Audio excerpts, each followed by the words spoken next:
we'll move to a colleague in the room, to Sri Krishna, who is the Joint Secretary of the Ministry of Finance of Nepal. Great to see you here. And again, it would be great to hear from you about how you're taking forward a country-led approach to financing in Nepal. What frameworks are useful to you? How MDBs and UN partners can come together to support your efforts there. So over to you, sir. No, I have to turn. Thank you very much. Good morning, everyone.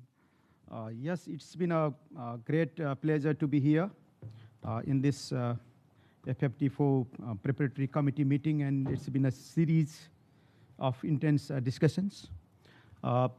Talking about Nepal's effort, Nepal's actions toward SDG financing at the country level that you rightly mentioned in the background, and also we heard from the Excellency Minister of Egypt.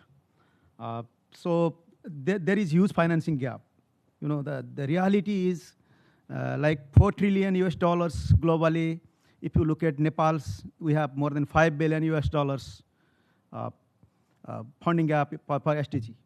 And that is not simply achievable. So we need to be innovative in terms of prioritizing resources. That includes domestic resources, international finance, and also to leverage private capital through innovative instruments. And at the same time, we are also thinking to develop a country, Nepal-specific INFF, and that's in a process. So we are discussing with experts and even agencies, particularly UNDP, to finalize that report so that can reflect the reality, the need, the realistic approach for SDG financing to Nepal. So MDBs, we have been mobilizing most of the resources from MDBs, and that basically we are aligning to SDG actions, and then country priorities, country policies. So it's really difficult to rightly, I think, evaluate where we stand at this point of time, and then where we would be achieving by 2030. It's really difficult. But as we are trying our best in a way that every possible options, every possible financing to be brought together, and we try to align. We make our maximum effort to align that to the SDG priorities, and so that we can be achieving, or maybe we can be near to achieve SDG by 2030. And then in the meantime, we have two major development, the country commitment. One is we are graduating from LDC next year, and at the same time, we are also in a different group in World Bank financing, for example, MDB financing, like they basically follow income criteria, the operational cutoff. So in that part also, Nepal would be blend country sometime in the future. So and then cost of development financing could be higher than what we have been enjoying at the moment. And similarly, as we talked about the blended finance, innovative financing, alternative financing, going for bond issuance, thematic bond, color bond, SDG bonds. We are not initiating at the moment, but we have been trying to build institutions to find a right policy so that we can go for that sort of option as well. So in this part, UN agency's role comes to the forefront. Like we have been collaborating with the INFF expert team, and together with MDB experts, so that Nepal can go for issuance, and these resources can be rightly channeled, and then to manage the funding gap that we have, and simply that is not achievable. So it's huge, and at the same time, the debt servicing cost. Yes, Nepal is among the low level of debt distress country. Among the LDC, we are at quite comfortable stage, but that does not mean that we don't have debt servicing stress.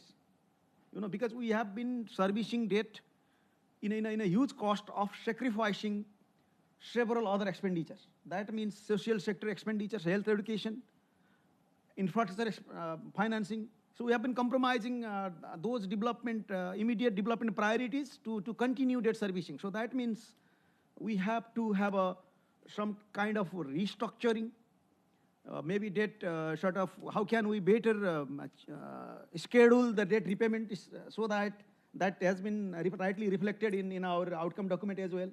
So how can we restructure entire debt stock so that the countries can get benefit of those restructuring and then somehow free up the resources to finance SDG? So that part is quite essential, and we are reinforcing, we are emphasizing this. So to bilaterals and also to the multilaterals, in what extent they can be supportive of this, and then finally to the policy support. Development policy credits, that is fungible resources, budget support, that basically gives country much more flexibility to allocate in the country priority in SDG actions. That also is quite crucial, but for that as well, we need to have a clarity about which sector, which reform, which area that can deliver the results, and then we can be financially viable, having all those reform and resources together. So financial viability, that we need to be very much careful at this point of time. Otherwise, just resources, maximizing resources, that's one part. But where we would allocate and what we would be achieving with that resources. Otherwise, your sustainability, you would be achieving might be to the sustainable development goal, but you might not be sustainable in terms of financial fiscal management.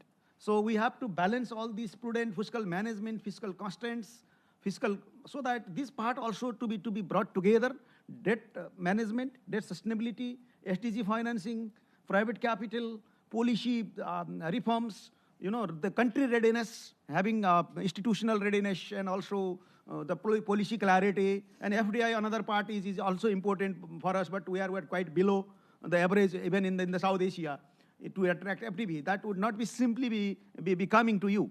So we need to attract. We need to have a conducive environment to them. We need to offer them a lot of attractions, incentives, so that they would be coming with the option as an attractive destinations. They need to perceive them by themselves. So this is what altogether we need to find. We don't have a simple solution. To conclude, I would also be reinforcing, emphasizing that our collaboration should go forward, and UN agency to take lead after FFT4, because FFT4 would not simply be releasing a outcome document. It has to have a very concrete monitoring criteria, quantitative targets to set, and then take lead, take ownership of guardianship of all those FFT4 outcome document implementation. In this part, I think country can get benefit, and we can have the collaboration going forward with UN, with MDB, with international financier, domestic banks, and more importantly, the enhancing domestic resources to ensure the achievement of SDGs together with the fiscal and financial sustainability of the country. Thank you very much. Let me stop.